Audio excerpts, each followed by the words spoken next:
Good evening, everyone. My name is Jamel Freeman, and I went ahead and chose the final project topics: substance abuse counselors in recovery. Here's some of the characteristics of a counselor in recovery. These are men and women in addiction. Counselors who provide education, counseling to clients who are in active addiction, assisting clients seeking treatment, and support them who are striving to overcome addiction and or substance abuse disorders. The counselors do avoid multiple relationships with clients.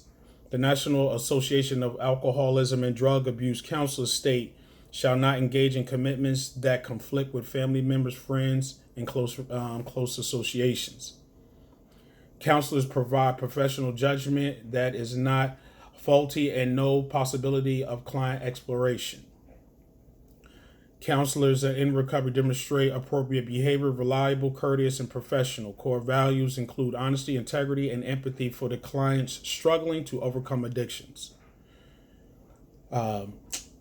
Counselors in recovery also keep skills fresh, consistent with the ethical code of conduct, completing trainings that fulfill the requirements for renewal of their drug counselor license and state requirements.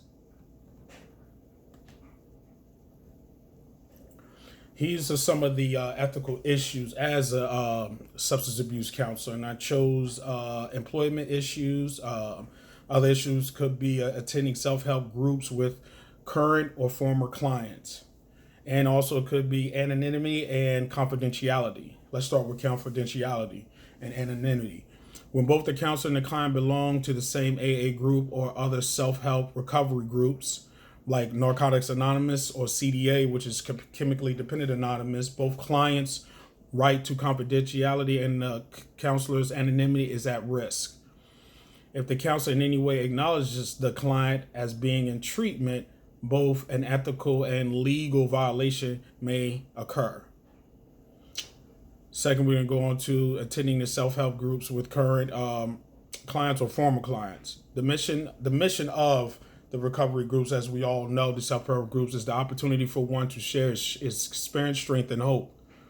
A substance abuse counselor at a meeting with current or former future clients in attendance, the ability to share might be compromised, thus lessening the benefit. The employment issues, balancing the legal rights of a recovering person with ethical concerns about dual relationships clearly would be of many challenges. If a former client indeed begins work in the program in which a counselor treated him or her, issues relating to supervision, promotion, performance evaluation, and confidentiality may arise that can be problematic for one or both parties. So I came up with the two characters, James and Barry. James is the counselor, Barry is the client, the former client. James has been in recovery for 15 years and works as an addiction counselor at a drug and mental health center. James lives in a dense suburban area where there's lots of restaurants and parks. The recovery area is very large in the area James works. James is known for his listening skills, empathizing support, and patient as a substance abuse counselor. James has gone to residential treatment centers, general hospitals, mental hospitals, juvenile detention facilities, and halfway houses to do outreach. He has led group therapy sessions and intervened during crises. James has his own home group, service position, and sponsor. He goes at least an hour away to his home group only because he does not want to run into any of his current and or former clients. James' home group is Monday, Wednesday, and Thursday at 7:30. He knows everyone in his home group, and this has been his home group for 7 years. Every new face that comes in, he is the first to get their names and shakes their hand. This night, James was running late and got there about 7:40 p.m. After the meeting, this guy named Barry comes up to James and greets him with a statement, "Long time no see. And I used to be one of your clients about a year and a half ago. I moved down the street and I was going to make this group my home group." James did not tell Barry after listening to him that he belonged to this home group. So here we have we have some situations here, and now I'm about to get into the examples of reasoning based on the principle of ethics. Anonymity. James in this case may not agree with Barry's decision, but must respect and accept it. James does have some decisions to make on whether he will stay with his home group. His next action would be to talk with his sponsor and consult with his supervisor at his present job. James is no longer Barry's counselor.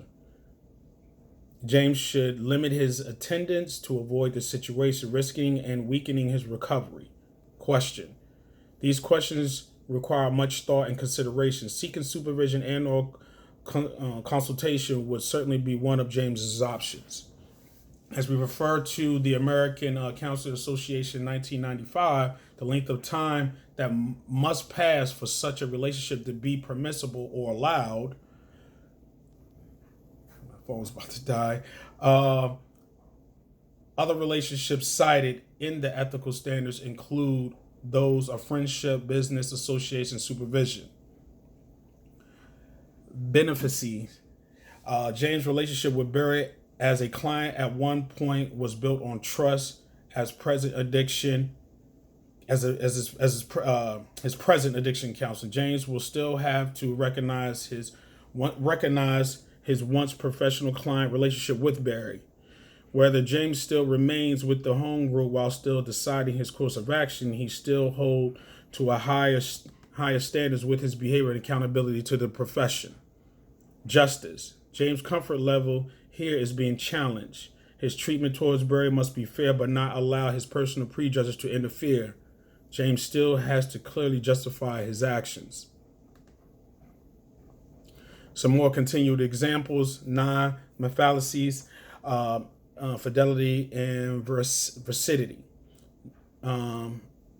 James in this scenario still has to express above all do no harm. Even though James may not approve of Barry's decision to make the meeting his home group, James still must avoid potential misuse of clients' information and avoid social stigmatization. The fidelity of this, James does not want to jeopardize his recovery reputation as a professional nor his past commitment to Barry as to keeping his promise and telling the truth. James in this scenario will feel that there is a possibility that the confidentiality of the contract could be broken. And also the veracity of this, James has not committed to telling the truth to Barry. Truth telling requires that a counselor be honest in their interactions with current or former clients to demonstrate appropriate core value behavior. So as I wanted to, right now we're going into the codes from the Maryland law that applies to this case. Maryland code, one of the codes, 0.03, professional competency, 0.04, ethical responsibility, 0.05, the counseling relationship, 0.08, records confidentiality, informed consent, 0.07, advertising public statements, and media presentation. James, in this case, with his former client, Barry shall under 0.08, 10.58.08 shall maintain the privacy and confidentiality of his former client and Barry's record information. James, in this case, with his former client, Barry, under 10.58.07 may not place public statements about former client. James shall abstain from in-person solicitation of business from his actual client or former client. James, in this case, with former client Barry, under 10.58.05 may not exploit trust and dependency and dual relationships with former clients.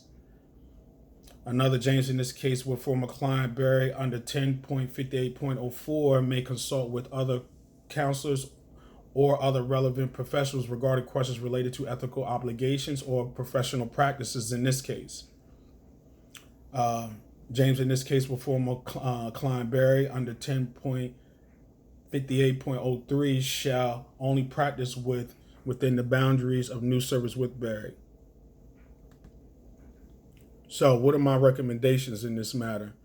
The recommendations that I would have given James is the recommendations that I would suggest to James would be to first congratulate Barry on his decision to come to a recovery meeting. That's number one. That's far more important, because you don't want to see your clients see anybody go back out there, relapse, or or overdose, anything like that. Next, would recommend James to consult with clinical supervision on his dilemma and to wait for professional instructions on how to address this case scenario. I would also recommend that James not tell anyone from his home group nor his sponsor about the situation until he has addressed all likely happens if he was to stay or leave his home group. And what is my reflection in this? James, the counselor, is in recovery and sees a former client. It says, write a brief reflection addressing any issues a case like this might bring up for you. The issues in this case regarding James C. Barry could bring up disclosed information for what Barry has communicated to James and vice versa. This also could trigger James and Barry by past information each share with each other, and it could get shared with other home group members. What would be most challenging for me as a counselor if this case happened like this? The most challenging for me as a counselor, if in this case, would be having to switch home groups, to be honest, and how might my own values influence my handling of this case. My own values influence my decision how I handle this case by the agreement I agreed to my former clients and current clients to treat them with dignity, honor, employ compassion, provide confidentiality, and display anonymity. So yeah, that's I feel like this was a good one, because I feel like for us in recovery, we may go through issues like this. And please excuse me, I'm just now getting over COVID for the second time, so talking is kind of messed up here. But yeah, I hope you all got something out of this, and I definitely have viewed some of you guys as PowerPoints, and definitely had a good time with you guys in the discussion board. Had a good time, like we met, but had a good point of reference, going back and forth, and just getting some view switching and what you would do and how you would go about it. It's always good to get another person's point of view. Thank you for letting me share my final project.